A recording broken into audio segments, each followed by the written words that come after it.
That's it. Good afternoon, everyone. First of all, thanks to Mackenzie for the logistic and the vigilant, and all the organizer. Dimitri will be here to do the video session. And Dave, welcoming Dave. He came all the way from Vancouver. So I'm very glad that he's here as our guest speaker. Thanks for volunteering. And let's start. I'm now worried about what I say. How it's going to fit in. No sweat. Yeah, no, not at all. Right. So I think I'm just going to show the slides, and you can fill in as best you can. Right. Thanks again for taking up your valuable lunchtime and just walking through. As we go through it, there's probably going to be, I'm going to ask for a few conversations in the room, so you don't just get to watch the slides as they're going through. But also, if you have questions, just shout out. Like this, it's a great size of a conversation, so it shouldn't be something that you're saving everything to the end as we go through. So, what I wanted to talk about as we go through the sort of slides that I have in is three key things that we're looking and seeing everywhere that we're going. So I'm with Agile 42. I spend a lot of time with small companies, large companies. They're all struggling with something that I'm sure you're all struggling with as well, which is how to get Agile up and running in their organizations. And there are some common themes coming through. So as I get going, of course, what I'm first going to do is talk about China and the Ming Dynasty and how that has anything at all to do with Agile, right? So 400 years ago, the Ming Dynasty, and it's still to this day, was the largest civilization ever on planet Earth. They had 200 million people within their civilization. That's the largest in terms of trade and percentage of the world's population under that control. And for 400 years, they were the dominant civilization in history. And they collapsed in under about 20 years, 10 years, 20 years, depending on how you look at it. What actually happened is they had the largest standing army at the time, about 1 million people. They paid that army in silver. Now, right around the time that they collapsed, the new world is opening up. So all of a sudden, the silver stopped being available to the Ming Dynasty and began feeding into Europe, because Europe was going out. They were funding all of the conquests, all of the trips out into the new world, into North America, South America. And what happened is there's no money, there's no silver to pay your standing army of 1 million people. Standing army of 1 million people, they know how to do one thing pretty much. If you don't pay them, they're going to go and do it for somebody else. And so within 10 years, the whole thing collapsed pretty much into dust very, very quickly as everything broke down and as different armies, different leaders in the army kind of spun off and started their own little wars, mini wars. And the reason I mention that is this is an organization. Remember, the Ming Dynasty is where the bureaucrats had all of these exam steps that would go through. They had a very specific, clear way of doing things, and they crashed very, very quickly because they were not flexible in how they looked at what was going on. So as soon as a crack appeared, it happened very, very quickly. And the reason I start with that is really to say that's exactly what's happening to the companies that we all work with, and the industries that we're working with around us today. And this graph here, what you can see here is the average lifetime of a company spending their time in the S&P 500. I think it's S&P 500. So you're looking at here the average length of time a company spends in that. And you can see the trend is definitely going down and to the right. So to the right is time in this way. The red that you can see there is the prediction for the average tenure in the S&P 500. And this really shows companies that are like going very, very big. If anybody's noticed the news, Microsoft, second company in the world to hit $1 trillion valuation. That happened this week.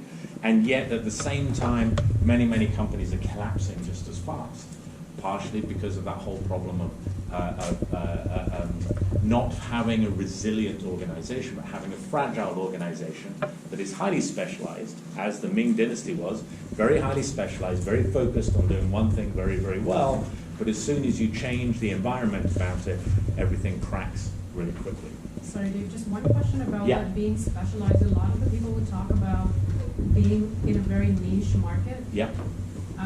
So if you're serving that niche market with a niche service or product, Yeah. how do you then stay agile? Well, this is part of what we'll talk about, but really you're looking to, you need to continually check laterally to be able to move around. In fact, anybody who's involved, just speaking of niche markets, we're very, very aware of this one. A niche market in the last 10 years has been agile coaching. Fantastic niche market. Now, those of us working in the agile coaching field now recognize that it is no longer a niche market. Everybody is an agile coach, number one. Thank you for that. Number two is most companies now are seeing more and more of a need to grow internal capability around that. So speaking to that about niche markets, it's happening exactly to agile coaching and training, and most agile coaching and training companies are trying to find out something else to be able to move to. Okay? You would think they'd be very good at it, but maybe they're not. We'll see how it goes. So here's that complexity is something that's really quite interesting now. Complexity and this ability to have a resilient organization. The reason I'm mentioning this is Agile started off in this little development shop, right? It started off with IT people that never get to the top level in an organization, and yet the practices and everything that we're learning around Agile teams applies to the enterprise equally, if not better, in the enterprise level. So we're seeing a lot of crossover there. And it's driven by this new complexity. When we talk about agile teams, we talk about the need to respond to continual dynamic change in the technology world. Well, if I take away the word technology and just say we need to be able to respond to dynamic volatility, dynamic change and uncertainty in the business world, all the principles pretty much transfer right over. So what you're seeing here, just as two examples, one of the guy at the top, many of you will recognize as Dyson. Dyson's obviously Hoovers, okay, I'm in America. Vacuum cleaners, there you go. So Dyson kind of dominates the high-end vacuum cleaner or Hoover market. But recently, I think 2 years ago, he announced that this, they did the fans that don't have any blades on them. Anybody goes into washrooms now, you get the air blade and things like this. Well, Dyson's now using his organization and committed to building an electric car. So if you look at the car market, yes, we've got companies like Tesla coming into it, but you've also got completely left field organizations going in and saying, yeah, Google, yeah, we can make a car, why not? Because they're no longer mechanical problems, they're computer problems, or in this case, I guess it'll be I'm waiting to see what a Hoover-driven car will look like. We'll wait. But I mention that because your competitor advantage, we normally have that view of a niche, and now that niche is no longer there. It's a very globalized marketplace. On the bottom side is Ford, a few years ago, changed their CEO. They kicked out Mark Fields and they brought in Jim Hackett. And the interesting, auto manufacturers, many manufacturing and industrial companies change their leadership occasionally. The interesting thing with Ford is Mark Fields was the most successful CEO in recent history. Highest profitability, growth, everything. Really, really well-run company. So why did they kick him out? Anybody know what happened there? Okay. So, the reason they brought Jim Hackett in is because the innovation level, they were very, very good at executing, but they weren't doing the innovation. So they had to bring somebody, a new leader in, and they kicked out a successful leader, arguably at the top of his game, and then kicked him out to bring in more innovation and something that actually adapts and changes as we go forward. So complexity is changing how companies think about what they're doing. And I'm going to name check Nassim Taleb. He's the Black Swan guy who's introduced us to this idea of Black Swan.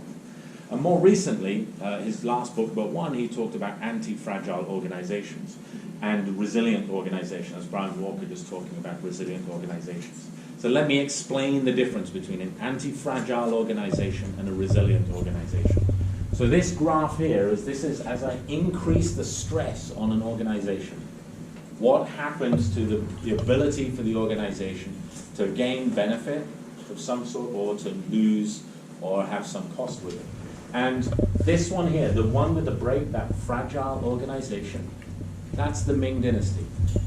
That's niche players who are highly specialized towards doing one thing in that niche area, right? Fragile organizations, as you stress the organization, they break, they stop operating. You're going to see this, we all have seen this in the last sort of 5-10 years with different companies going through. And the original graph that I showed you with the orange and the red is just proving that it's harder and harder to build out organizations from that. The next level is a robust organization. A robust organization can keep operating, but you'll notice they don't have the continuous gain. So at some point they crash and burn. Typically, it's when they run out of money. Right? But it might be some other thing to do with that. But normally it's just they're robust to a point, but at some point, if that change doesn't come back in their favor, they're going to struggle and hit loss. So most organizations today, like 10, 20 years ago, you could be a niche player and you could have a life, a decent life expectancy of a company. The thing that is undoing a lot of that is if I'm a niche player and I plan out, okay, I've got 20 years life before I have to worry about finding my next niche, and then you're shortening the availability of that lifespan. My financing, every bit of investment suddenly has to get paid down quicker, and people become, or organizations become very fragile or robust if they're lucky, but often fragile very, very quickly just because of that shortening of the delivery cycle. So most organizations now are hunting for resilience. You shouldn't hunt for anti-fragile. Anti-fragile is an organization that grows better the more you stress it. An example of an anti-fragile organization is the human society, human beings, either as a body or human society themselves. The more you stress them, the stronger they get, right?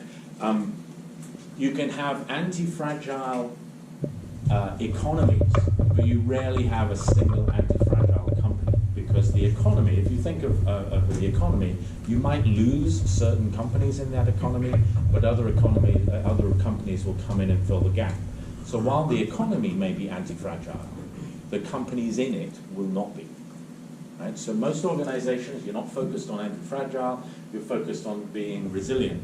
And the resilient organization gains as you stress the organization. They get stronger and better at it. Again, if you think about companies like Google and the way they have, with Alphabet, the way they have many, many different bets, the reason they're doing that is to be resilient so that they can be there for the next big thing, whatever that might be. I have a question. Yeah. Do you or anyone have any example of anti-fragile organization in mind? I don't think there are. The closest we can get to an anti-fragile organization is conglomerates. So Google with Alphabet, as an example, they're taking many, many bets because they're cash rich. If you look at Amazon and the way they keep moving around, they're examples of anti-fragile organizations, but even there, be careful, because conglomerates like GE, for example, have struggled because they have not enough variability in what they're looking at. So, as I say, when the anti-fragile sort of terminology first got used, everybody jumped on it to say, we need to be anti-fragile. And more experience that we've had in this, we're pushing people away from anti-fragile. It's something that you'll see across a country or an industry sector or something like this. But for an individual company, it's actually incredibly expensive to support. Right? So you're probably going to be a resilient organization as a preference. Okay. So the three things that we need to worry about, and this is where I'd like to maybe get some conversation in the room first. So how agile are you? This is something that when I'm having conversations with people, the first thing I'm going to ask is, hey, how many people do you have in IT delivering work for you? Give me that number roughly, and so I'm going to ask you in just a second to do exactly this. In 2s and 3s, just have a quick conversation and just round up. Now, I'm a generalist, not a specialist, so I know some of you are going to say, well, there's 162 people, and there's 32.6 headcount of it. We don't need decimal places of people or anything. Round up to the nearest 10. Do you have 120? Do you have 3,000 people in your IT delivery function, whatever your execution function, digital, e-commerce, whatever it might be? Divided by 10 gives you a ballpark of how many teams you would expect to see. How many teams do you actually have? And then you get a ratio of that to give you a percentage of your organization that is operating in an agile way. Now, I'm just going to ask you to have a couple of minute conversation and just come up with some numbers so that when I say how many people are sort of, 30% or 40%, we can get a rough idea. Everyone clear? Divide and figure out how many people you have in that area, divide it by 10. That's the total capacity that you might expect to be operating in a, I'm using 10 because we can all divide by 10. Okay? And then how many teams do you actually have? And don't tell me teams of 25 people, please. And don't tell me teams that you bring together on a Monday and by Thursday they've gone. That's not a team. These are dedicated, committed teams of around 6, 7, 8, 9, 10 people. Yeah? In the FTA contract, is that just the Agile practitioners? No, this one is everybody. Okay. So let me give you an example. I work with an organization, and the first conversation I have, how many people do you have in IT? They say 120. How many teams do they have? 3. So 120 divided by 10 is 12. 3 teams, they've got about 25% of their organizations operating in an agile way. Okay? I'll give you a couple of minutes. Just use this opportunity to say hi if you don't know people. Where do you come from? LinkedIn contacts, and then numbers.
Right, thank you very much. I always love working with Agile Crayons because that's an easy way of getting people's attention. So think about the number you have in your head. So how many people here have over 50% of their organization in an Agile way? So there's 3 hands going up. 4. 25% or higher. And less than 25% is the rest of the room, by the way. Okay, so the reason I'm asking this question is we used to get lots of questions. People would say, 30% of our projects are done using Agile, or 12%. Our goal is 40% of our projects doing Agile. And we wanted to flip this one around because the percentage of your work going through in projects is almost by definition a non-Agile metric, right? Because we're not really looking at doing projects, and projects vary in size and so on. So what you see here is we've gone out to look at version 1 state of Agile. This is about a year old, 18 months old, the data. And effectively, if you're, this shows the sort of breakdown. Under 32% Agile, you're in the bottom quartile, lower quartile. The 25% of the companies surveyed by version 1 have less than 32% of their work is done in an agile way. Right? 53, call that 50%. So that's about, if you're 50% or below, you're in the bottom half of companies looking at agile. Now remember, self-selecting. Version 1 companies are not likely to be the ones who aren't agile. So there's a little bit of bias there. But in order to be at the top, you need to be a 76% or above of your organizations operating in an agile way. Right? Now, I've not asked any questions about how well they're operating, do they have product owners and all the rest of it. I'm just looking, do you have your basic organization structured as teams instead of a pool of resources with somebody running around and sharing them out? The reason we mention this is sort of the starting point, because this is going to uncover all the problems that you're going to have to deal with. Right? When we now have organizations going, yeah, we're 60% or something, then we move on to the next thing that we need to worry about.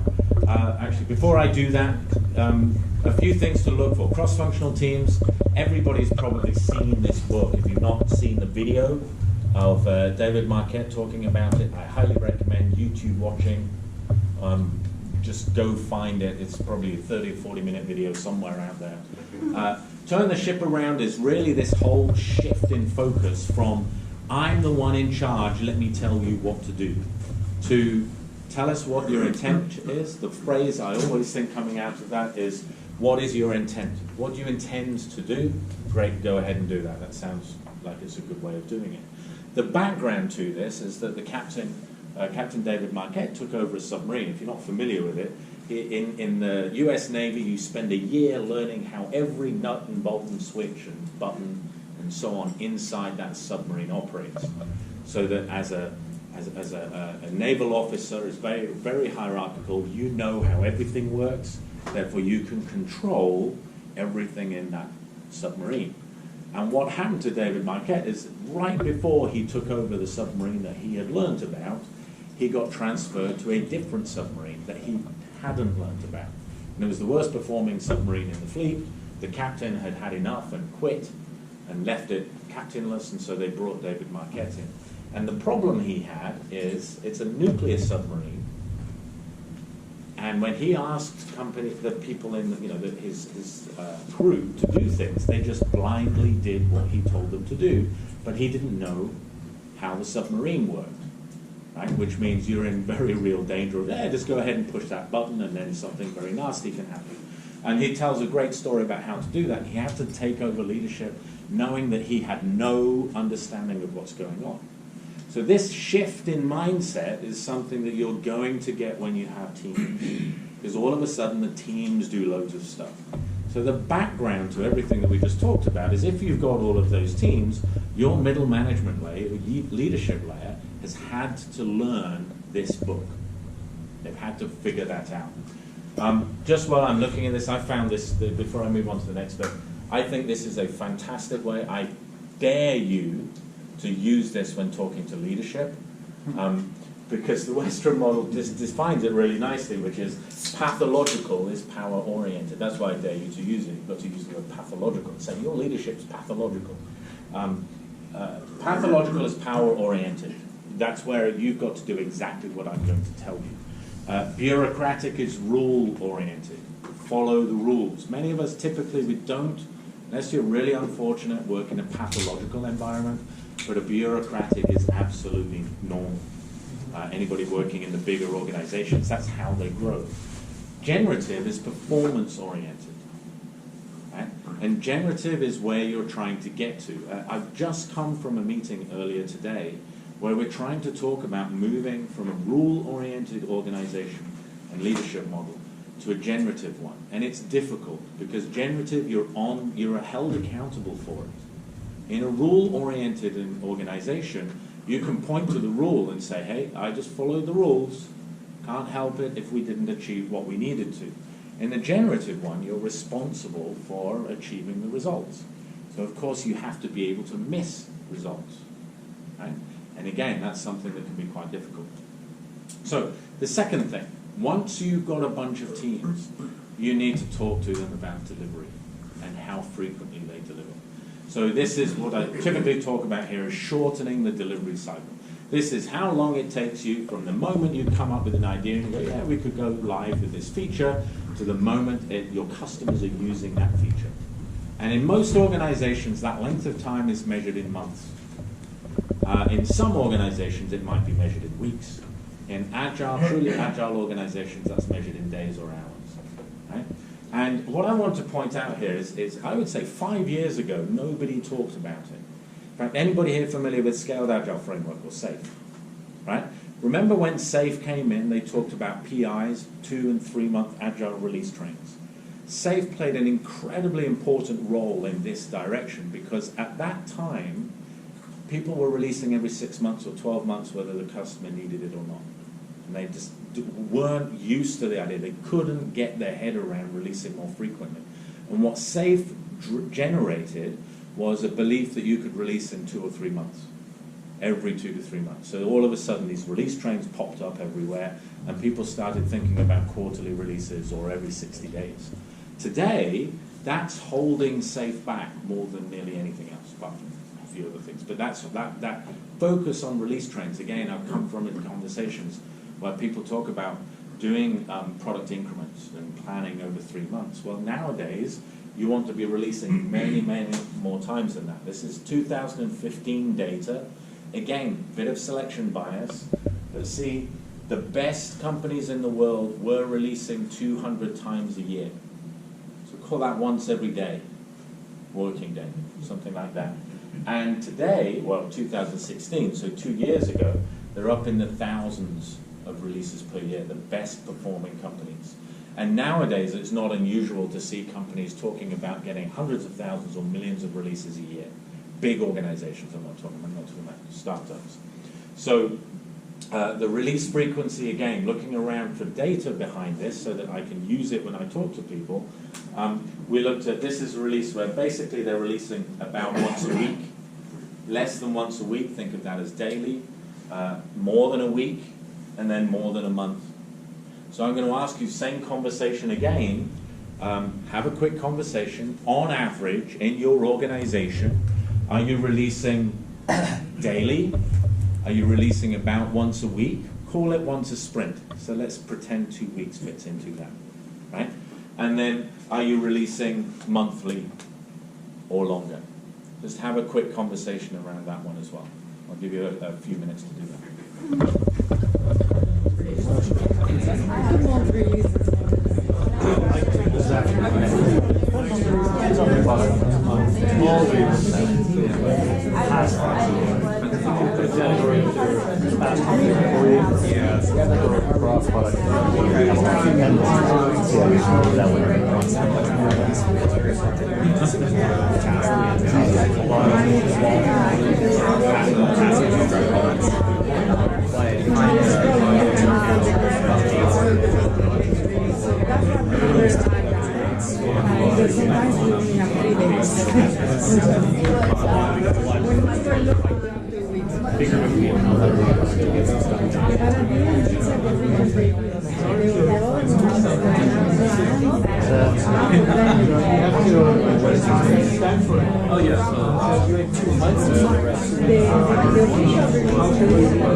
Excellent, thanks again. So how many people here are releasing, let's say, under 2 weeks, one sprint or less on average?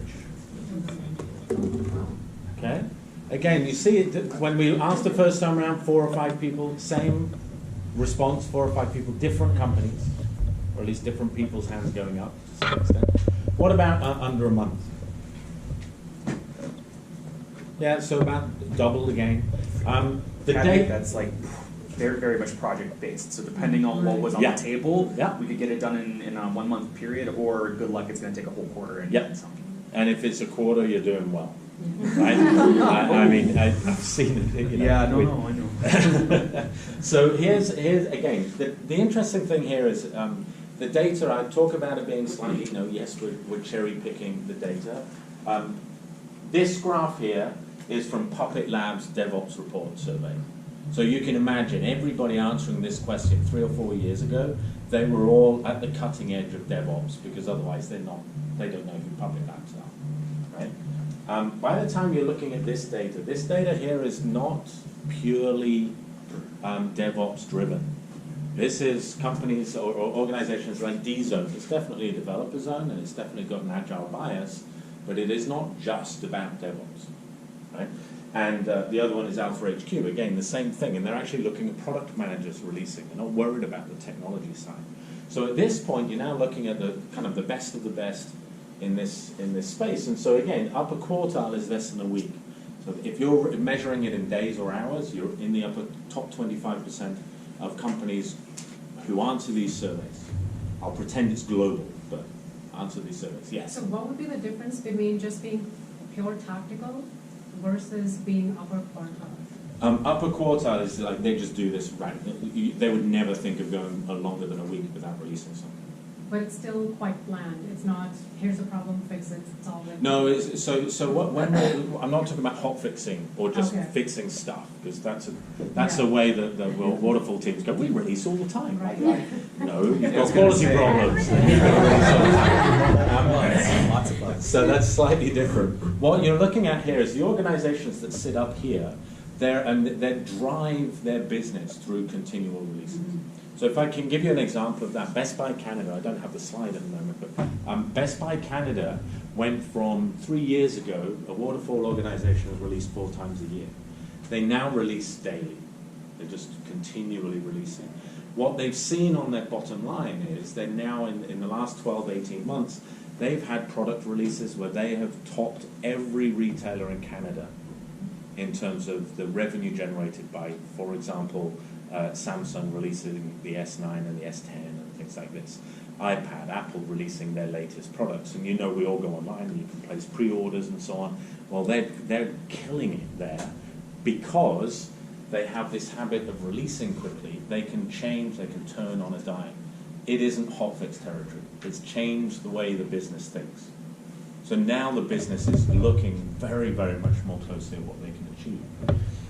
As you go down here, the lower quartile, so to take this one away and think about it, there are organizations, 25%, the bottom 25% are 1 month or longer.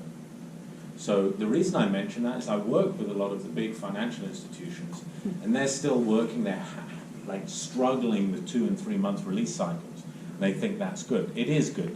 It's way better than it was when Scaled Agile Framework, when SAFe came on the scene.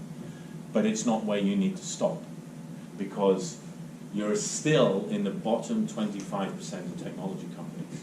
Sorry. Right? And the companies that are up here are changing the way they think. There was the question earlier on about resilience and robust organizations and how you adjust. Well, the way a niche player adjusts is this one here. If you think that they're learning every time they get a release out, they're learning at 4, 5, 6, 10 times the pace of other players that aren't releasing that frequently. And that's really going to give them an advantage. So I just want to use Zara as an example for this one. So there's a fantastic article in Forbes magazine. It's probably about 4 years old now. by Steve Denning. And Steve Denning is kind of, he's come into the Agile community, but he was definitely outside of the Agile community looking at business performance. And he looks at Zara, he calls this Agile fashion. Zara has completely upturned the fashion industry. Zara and a lot of them are in Europe, H&M and things like this. And what they've done is they've gone away from, most fashion, they're looking at 8-9 month delivery cycles. So they look today, even though it's raining outside, they're thinking about Christmas and they're thinking about winter wear and so on. Why? Because they have to place the orders for materials. That comes down the pipeline later on. They're going to get all the colors chosen and so on. And then the designs come in, and then throughout September, October time, these designs start hitting the stores.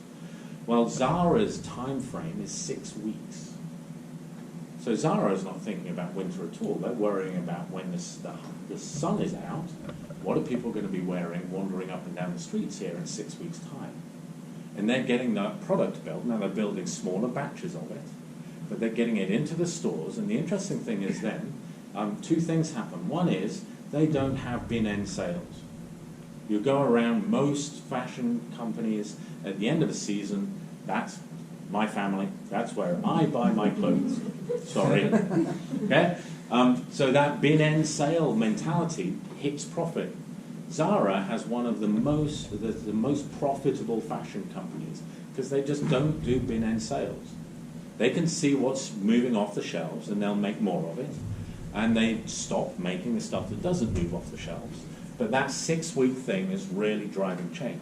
Now the problem for the major fashion industries is how do you take a 6 month timeline and deliver that in 6 weeks? You can't do that by saying just do stuff quicker.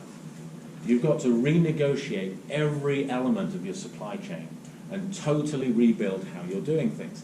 That's why Agile teams that are delivering in this sort of 1 and 2 week time frame are kind of killing their competitors, because I can't just squeeze things to be a little bit quicker. I have to totally rethink what we're doing, and that one is quite a hurdle, and it's a big difference for organizations that are able to be quick. So the final one is, and don't jump to this before you've got the others, there's no point, right? But the final one is looking at value. So at this point, in most organizations that we've worked with, we talk about value, product owners maximizing value, everybody nods their head, and then they go, what does value mean? And nobody knows. Best Buy Canada, for example, the merchandising team knew because they're a sales team. They know, they live and die on the sales of every week of the coupons that get sent out by email and on the website. But most organizations don't get value. They think they do, but the value is actually delivering projects on time, on budget, and meeting your commitments to stakeholders, all of which is great, but has nothing to do with customer value. Right? So when you look at measuring success, on-time delivery, business value is there. They go, oh, we've got to get definitely business value, but they're not defining business value because people don't really have it. Customer satisfaction and things like this. Another way of measuring projects, again, these 67 is, if I look, this one here is measuring success with Agile initiatives. Both of these come, by the way, go onto version 1 website and Google version 1 state of Agile. These things are worth reading just to understand what people are up to. And the focus here is, yes, there's lots of product quality and customer satisfaction and things like this. So you think, okay, value is important. Then we go into another chart that says, well, how are we really measuring Agile projects? And what you find out is velocity, burn down chart, release burn down, plan versus actual stories, burn up chart, and so on. And customer satisfaction comes in here, which is the green one, which is like down there. And business value comes down here. So while we talk about it at the initiatives level, when we actually go and do the operational stuff, we go, how many story points did you deliver, and all the rest of it. And you're all familiar with this. We do this all the time, right? So what we want to be thinking of is value to the customer. That's the one that counts. And I always love, I love-hate showing this graph because I did not buy any Netflix shares down here. It would have been the smart thing to do. But this is Netflix when they, if you remember, you used to get DVDs through the post, and at the time they said, oh, it's so obvious, we're going to have a streaming business, that's going to be great, we'll have the DVD business, we'll split the two, and we'll charge you a different subscription fee for each. So they didn't want you to get one subscription fee and be able to do both. Now, these guys are famous for testing everything, and they didn't test this one thing, because it was obvious, and this is what happened. Right, the collapse, and because everybody stopped using, they started cashing in their subscriptions and saying closing out the subscriptions because people were so upset that they were being charged twice for DVDs and streaming. Right? So when you're looking at this, that one test would have made all the difference, and that's understanding being value driven. And these guys were. It's not like, you know, I can go and pick any number of other companies and this wouldn't be a surprise. But these guys were highly focused on customer value and still made this mistake because they're not focused on value on every single thing that they're looking for. Another example of this one. This is BCAA. So I'm from Vancouver. I mentioned that one already. This is BCAA, so the Automobile Association, an insurance company. They insure your car. They are very well aware that nobody's going to have a car in 15 years. So they're trying to think of other things. So they actually have a car sharing product, talking about resilient organizations, looking around, they're a niche player, they're in insurance, the number of people buying cars and insuring cars is going to fall, how do they stay in business? And so they ended up going to, you know, one step to the right, they have a car sharing, Evo, if you've ever been to Vancouver, you see Evo cars everywhere. Within Vancouver, they don't go out to where I live, for example, but within Vancouver, there's them and car to go. But this is that whole thing of understanding value and customers and looking at what they're doing and where they can, what you can do with what's going on. And I just want to point out, this is Volkswagen as an example. Everybody remembers Volkswagen for, what did they do? There's the crash, but what's... They lied about the results. They lied about the results. Software developers, best people, right? So the software engineering group fiddled the results for diesel emissions tests, and they were able to tell, oh, right, you're obviously on this, you know, routine thing. You must be doing an emissions test, and they're going to fiddle the results. And so they're getting billions of dollars in fines came out in the last 5 years. And the really interesting thing is the problem is not the money. They have the money on hand. They don't. They sell a lot of cars. They can pay the fines. The problem is going to be the hit to, you know, leadership leaving the organization, the hit to focus, where you can't focus on innovation. They're going to get left behind by other organizations around that. The interesting thing, I presented this a couple of weeks ago, and what the European Union said is instead, and they're very smart, right? Instead of paying this money, you pull that money into innovation, and then we'll let you get away with it, right? And that means that they've kind of stymied that problem, or at least solved that problem. But it's a very distracting if you're going to do this and you're no longer focused on the value. So I'm not going to ask you to have a conversation around this because I pretty much know the numbers. I struggle to find any data around companies using value in terms of, you know, validation and things like this. There's just nothing out there.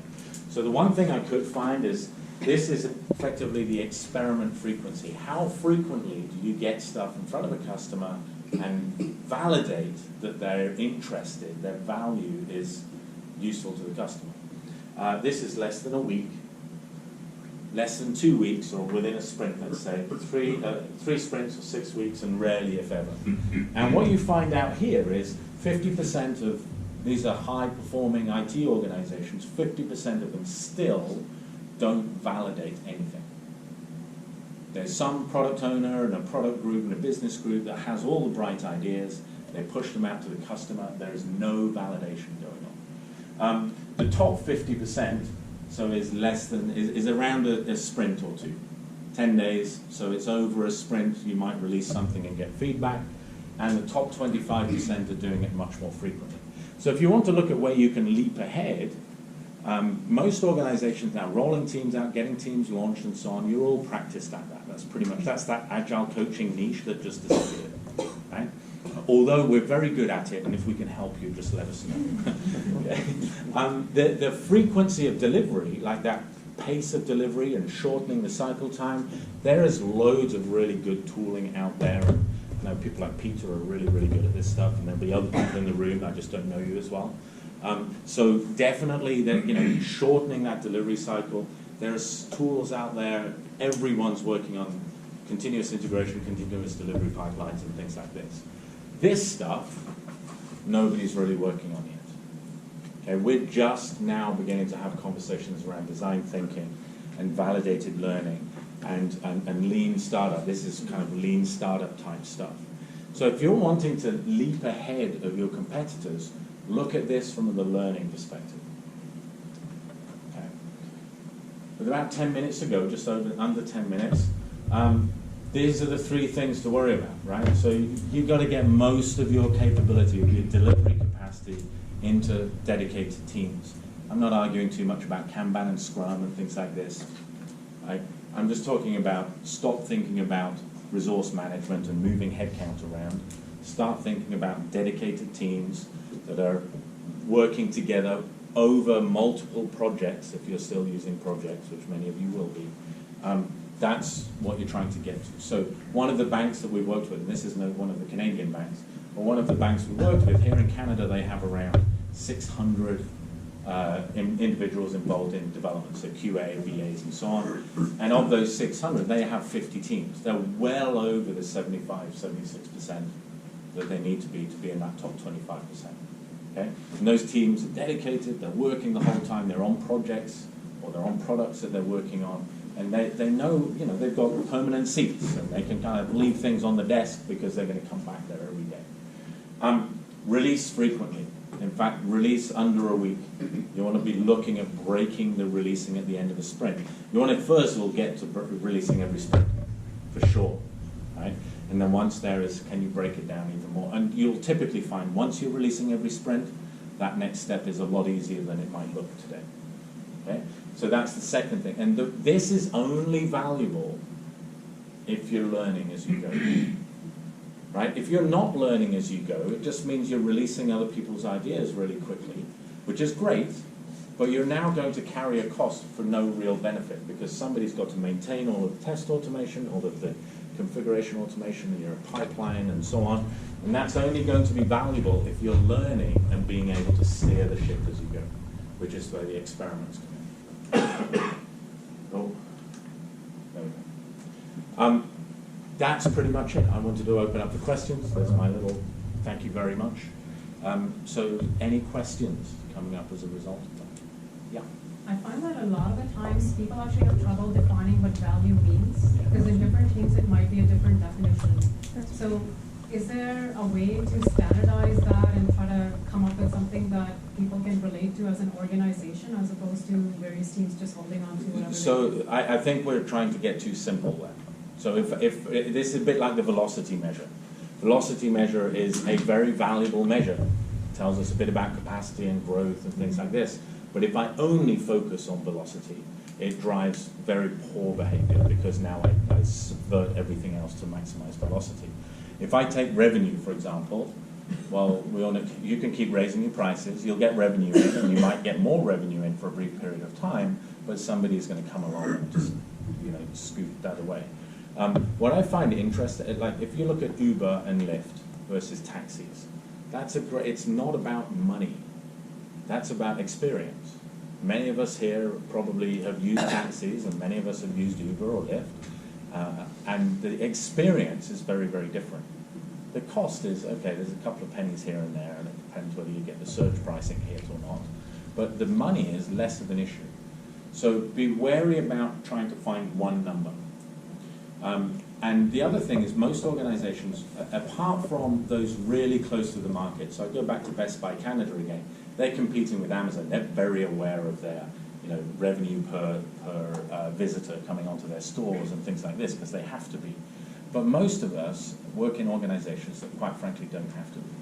And so they kind of, they talk about it, but not really understanding it. So this bit here is, in order to experiment, you can learn straight on. That's why I use the phrase value still, because nobody knows what the value is. Yeah. And those conversations are really interesting because you'll find people get very, very upset and go, this is the most valuable thing, and then it doesn't happen. So the first My introduction to Agile was through a company. I was the CTO for a company. It was a social media. I always call it a social media. It was a dating app. Okay?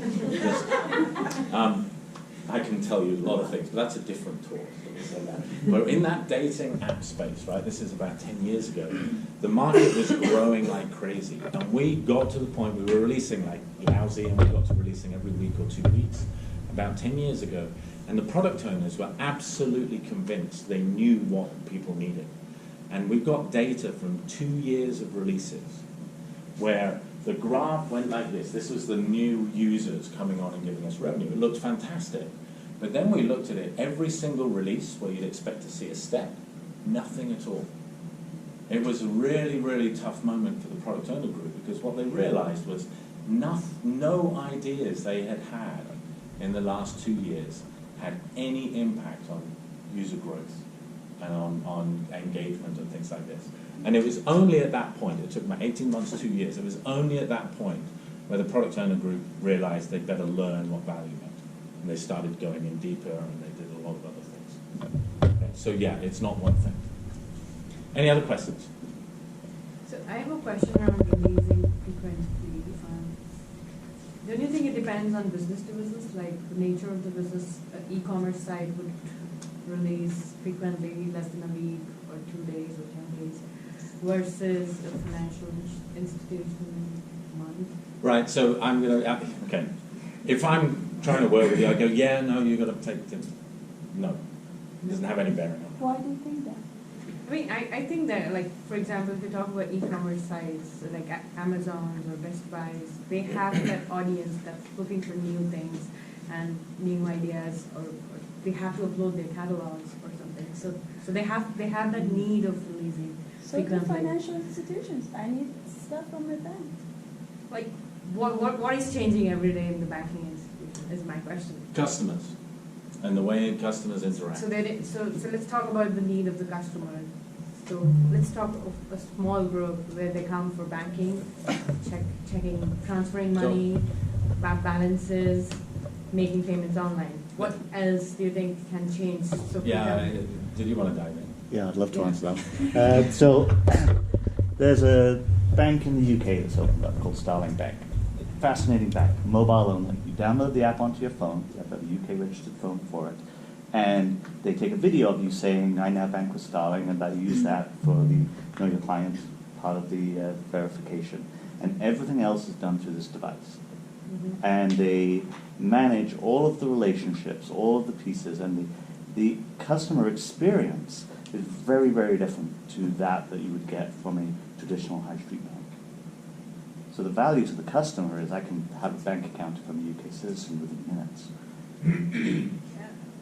I come from casinos, theaters, and widely late time processing, and the need to iterate quickly is imperative, even though the place I worked for didn't do that as much as they should have. And the biggest thing we found was that we needed to not only zap bugs, which that's part of the technical debt, but also trying to get those features that the clients wanted, and then trying to prioritize them, especially when we had only one major team and 2 dozen, 3 dozen different clients with all their own unique requirements, let alone future growth and looking at the financial processing and product side, which in the States especially gets much more complex or intricate, and then you have to start factoring against that. So payment processing, anything affecting cash or money handling can also drive a lot of potential growth and a whole lot of infighting depending on how you want to handle what gets prioritized. So I work for banking humanitarian, and the reason I ask you why you think we don't need this is because I think it's a mindset planted in our mind. So I encourage you to do what I did, which is challenging that mindset. Mm-hmm. Why we can add value every day to our customers. Does that help? So many of the organizations, if you're in this process, that's one of the things they'll look forward to. And I saw a great talk earlier this week in that making the change is a bit like a trapeze artist jumping from one swing to the next one, right? It needs to be close enough for you to be able to make the change. If it's too far away, we all know what's going to happen. It's not very nice. So one of the ways of making that change palatable is saying, well, we've got to manage it within the expectations of the business, and you want to get there. That's what SAFE did really, really well. Okay, 2 months or 3 month release trains. That's what everybody that was safe. If they were thinking of 6 month or 12 month releases, they could stomach that. If we'd gone to them and said, no, it has to be every day, they would still not be doing anything. They'd still be at 6 and 12 months. As soon as you're getting there, you need to reset the objectives to say, we started great, but now how do we get this to sub-sprint work? Right? How do we keep going because of everything that you're doing? One of the organizations we work with delivers software and hardware to hospitals. They released once a year when we started working with them. They got it to once a quarter. They now release below a sprint or less, into hospitals, into live, real hospital environments where they have to train all the staff to bring those changes to it. But there's value in getting those changes quickly, fixing defects, bugs, getting new features in there, de-risking what's going on, beginning to get data coming in on certain things. Loads of reasons for it, but it's a mindset change. Yeah. One thing I was curious about, because at my old vet house that I worked at, one of the challenges I see for that is jurisdictional requirements and compliance, especially for casinos and the banking industry as well. PCI likes to make very clear what you can and can't do and getting the approvals and whatnot. How has that affected, or how could that affect release schedules and whatnot, or turnout? Because so, I'll take that from two sides. One is, a few years ago, I used to do a lot of presentations at ISACA meetings, which is Information Security blah, blah, blah, blah, Association, right? And so there'd be a whole bunch of auditors and compliance people and so on in the room, and they'd all have their arms crossed like this when you talk about Agile, because they're wanting to manage the risk that's going on. And what I found really interesting is, and it's so many, if they said, this is the rule you have to go through, remember my pathology and bureaucratic, if it's rule driven, then you're never going to get past that. They will block everything and they slow it down. It's a brake on what you can do. But if they turn around and get down to that generative results driven, which is safety, and audit is there for a good reason, and they understand that, what's interesting is as you're doing more and more of this, all of a sudden they don't need to do this sampling to say how many emails are getting out. They know for sure because they can see all the data and you can really test everything as you're going through. So you're going to have to wait for your infosec, like compliance or regulatory people. Some of them are not moving and others are. And I'm sure now it's much more an 80-20 split. 80% are definitely moving quicker. It used to be closer to 50-50 or 30-70. The other side is Best Buy Canada, for example. If they're going to release every couple of days or every few hours, they needed security audits for PCI compliance, amongst other things. They pushed that into the teams. Right? So they've trained people up on the teams who can do security audits. They've had to look at that whole process to understand where is the boundary. I can't just, security audit my own code is well known as not being a security audit, right? So they've had to look into that, but they've now got it onto the teams. And part of that was just looking at this and saying, what other things do we need to remove? Don't do what one of our companies did. And I went back to them and they said, oh, we've solved the problem. And they did performance testing. And performance testing would take 3 days. And they wanted to release in under 2 days. So they said, we've solved the problem. We only do the performance testing on the 4th release. The first 3 we just go without release testing, performance testing. I had to have a long conversation with them. That's not what we're looking for. You don't take it out, you automate, and you make sure you're getting it everywhere. For my company, I work with a pension plan. We don't have a lot of internal development. Yeah. We usually go with a lot of beggars. So as we attempt to transform to Agile, we're trying to look at the case of where it's a whole process. We have a business case, get the money, then you reach out, get the vendor, maybe you have to do an RFP, some type of procurement. If they're not Agile, and you've got a lockdown south, how do you do that Agile? How do you look at Scrum? That's what we're trying to struggle to try and put into place. Okay. That's a total mind shift. It's a mindset shift. I was struggling with very much the same thing, where we use vendors for all this. I have no idea how many IT people there are, other than they're super stressed all the time. Yeah. The ones that I do see.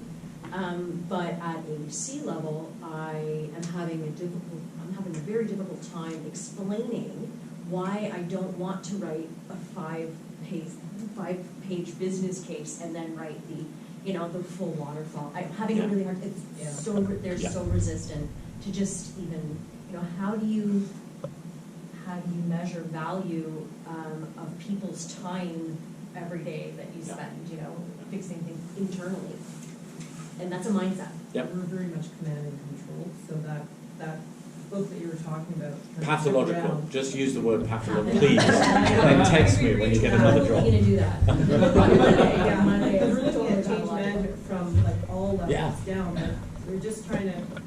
I know it's a lot of process that we have to look at and try. So the BCAA example with Evo. Evo is all done by vendors. I hope I'm not giving secrets away on that one, but it's all done by vendors. All of that work is done through vendors. That was the insurance. The insurance where they did the car sharing, and Evo is a car sharing business model. So absolutely you can work with vendors in an agile way. It is a mindset shift, number one. Number two, be very, very careful. Vendors are, and if there are vendors in the room, I don't mean you, I mean other vendors, will often say they're agile and they'll nod their head and they'll sign a piece of paper that says they're agile, and then they're going to deliver the way they've always delivered. Yeah, exactly. So look at other people and get references and make sure they're using agile. Right? And yes, there are sort of, I would say that's that. We talked earlier on about agile across many a large part of the enterprise versus just in development. That's one space that's growing very rapidly. The other one is vendors. So we spend a lot of time. We just one of our major clients had lots and lots of vendors there, and you have to work with vendors and help them appreciate and understand. And part of it is you need to give the vendors safety to deliver in an agile way and fail. Right? And one of the biggest things they push back on is if they don't meet that SAL, they don't get paid. So they need help bridging that gap, because otherwise that's a pretty hard and fast piece there. Have you seen any, because like for me, like getting into this more and more, especially this year, when I keep hearing about people saying like you have to kind of pitch it to the C-level effectively, and then the question becomes, well, what's effective, right? Are you seeing are you seeing success or less success when clients are reaching their C-level and telling them you should expect less velocity for the next 2-3 months because the team is getting used to agile, or you should be more conservative on that kind of thing? So there's a really interesting article that just came through my Flipboard account today around crunching in the gaming industry and how endemic it is and so on. You can go probably Google it. I think it's on Forbes. It's worth a read, and then just be glad you don't work in the gaming industry. But the reason I mention that one is that mindset is everywhere. And the mindset of we're going to push more work in, we're going to push more. The only way to get anything out is overload them, and then we'll get something back we can use effectively. That mindset shift, when you're looking at an organization, you can't go to your C-level executives and say, hey, I've read about Agile, we should do it. You'll have to go to them with examples of Agile working in your organization. So your first step is making the steps smaller, finding examples which can succeed. This can be projects which are doomed to fail. It's weird, right? But projects that are doomed to fail, they're going to fail anyway. So let's use it to learn a new way of doing it and see if you can figure that out. Be careful. Don't try and be careful on that one. But it can be a good one. But you need some success that you can point to. Yeah. I'm actually doing something different. So I don't come from a tech background. What I'm doing, does anybody still have, what do you call them, big groups? I'm looking for the word now. Everybody turned around and looked at me and I'm like, oh my God. When you have big groups that come together, we need another committee, right? And we need another committee. So what I'm trying, and it's always the same people that get tapped. It's always the same people that, are doing everything for everyone. So what I've done is I've pitched it to just under sea level to allow me to run my own Scrum teams for committees instead. So we have a town hall, and they're all for employee engagement initiatives. So running a Scrum team to create the town hall and to create the new method of communications, it comes from the people. And I just went around the floor and said, you, medium, right? And they were like, no, I don't have time. I said, well, if you don't have time, send this message to your manager, have them come and see me. And so far, and as soon as I got them some donuts and talked to them about what we were going to do, they were like, yeah, when can we start? You know, when do we start our Scrum meetings? When do we start when do we do stand-ups? And settle down, we haven't even got the stories yet. No, you need that kind of bottom-up thinking, because when you go to the C-level executives, you need to say, look over here, you know, there's good stories that are coming out. And there's some lousy stuff that are like, don't just bring good news, because then they think it's only good news. And they get worried about the bad news. You want to show, here's the things that didn't go great, but here's what we learned from it. And we want more of this and less of that. They may not see what they want at the town hall. No. Yeah. Right? They may have it be a bunk show. Exactly. So, but the practice I always mention, do it often. Because when they see one mad, horrible experience every quarter, they get really upset and they go. But if they see it every other week, so yeah, just build, I always call it build credibility, and then use that to branch off. So I recognize you all have a real working job to do, so I'm just going to suggest we break so that those of you who need to leave can go. And otherwise, I'm happy to hang around a bit and just have a chat if people still have questions. There are other people here as well who you can chat to and get lots of answers to. So thanks a lot. Thank you.